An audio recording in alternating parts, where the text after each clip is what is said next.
Mga kapatid, maghanda-handa na kayong magbitbit ng payong at kapote. Dahil ayon sa Pag-asa, malapit na pumasok ang tag-ulan. Kumbaga mga kapatid, konting luto na lang ang kailangan, ayos na, uulan na. Kaya sa mga kapatid natin dyan sa Northern Luzon, huwag na kayong magtaka kung bakit umulan kanina. Dala po yan ng hanging habagat na pumapasok na po sa bansa.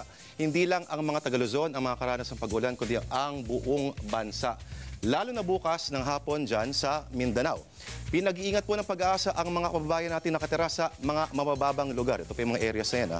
Partikular na sa Surigao del Norte at Sur, Agusan del Norte at Sur, Dinagat Island, Sarangani, North at South Cotabato, Sultan Kudarat, Davao del Sur at Norte, Davao Oriental, Compostela Valley, Camiguin Islands, Misamis Oriental at Occidental, Lanao del Norte, Bukidnon at Zamboanga del Norte, Sur at Sibugay.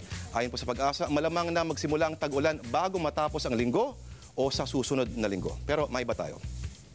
May mga sabi-sabi na lahat ng kaalyado ng Pangulong Arroyo dati nasasangkot sa sari-saring kaso. Sa two wheels bumabagsak, hindi motor, kundi wheelchair. Si dating Maguindanao Governor Andal Ampatuan Sr., ex-governor on wheels. Si dating Pangulong Arroyo mismo, ex-president on wheels.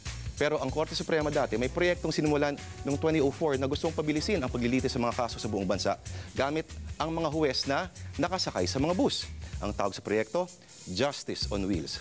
Pero parang ito rin naman Justice on Wheels, di ba?